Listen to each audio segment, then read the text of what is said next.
If my first salary of 50,000 landed in my account today, I wouldn't think about investing first.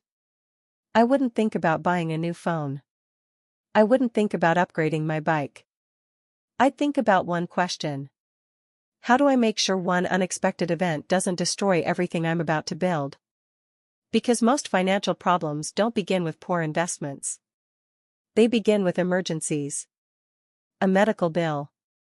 A family emergency. A job loss. A laptop suddenly stopping work. A vehicle repair.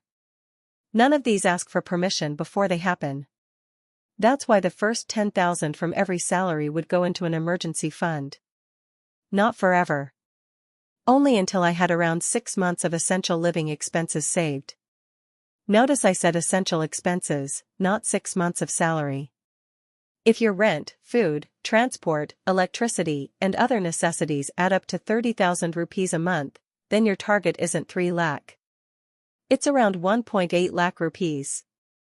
Once that goal is reached, that 10,000 rupees can be redirected elsewhere. The emergency fund isn't designed to make you rich. It's designed to stop one bad month from becoming a bad year. Now let's move to the second decision. Every month, 5,000 would automatically go into long-term investments. The important word here is automatically. I don't want to decide every month whether I feel like investing. I want that decision to happen before I even see the money. Because discipline is easier when it doesn't depend on motivation. The investment itself isn't the biggest lesson here. The habit is. Even if 5,000 doesn't feel like much today, you're building something more valuable than returns. You're building consistency. And consistency is what allows investments to grow over years instead of months. The third decision might surprise you. I'd set aside 2,000 every month for expenses that don't happen every month.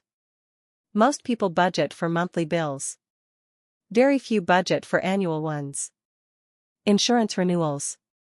Vehicle servicing. Festival spending. Medical checkups. Replacing a broken phone charger. Buying new work shoes. These expenses aren't unexpected. They're simply forgotten. Then when they arrive, people think they're having a bad financial month. In reality, they just didn't prepare for something that was always coming. By setting aside 2,000 every month into a separate account or savings bucket, these costs become routine instead of stressful. Now let's talk about debt. If I absolutely needed an EMI, I'd make sure all my EMIs combined never crossed 25 to 30% of my monthly income. With a 50,000 rupees salary, that's roughly 12,500 to 15,000. Why? Because every EMI is a commitment your future salary has already made. The more commitments you create today, the fewer choices you'll have tomorrow. An EMI isn't just reducing next month's income. It's reducing your flexibility. Maybe an opportunity comes along. Maybe you want to change jobs. Maybe you want to move cities. Maybe someone at home suddenly needs financial support. The more fixed payments you promised, the harder those decisions become. That's why I'd keep my obligations smaller than my ambitions. The fifth rule is one that almost nobody talks about. Lifestyle upgrades would have to earn their place. Let's say I receive a salary increase from 50,000 to 60,000. I'm not celebrating with expensive purchases immediately. Instead, I'd wait 6 months. Why? Because one higher salary doesn't mean your income has become stable. Companies change.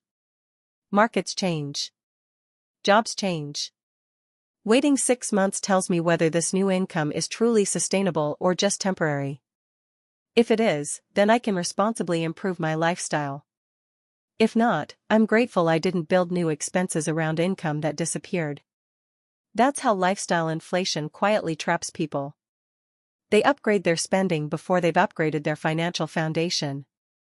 And once your monthly expenses rise, reducing them again becomes much harder. So I'd rather delay comfort today than sacrifice flexibility tomorrow.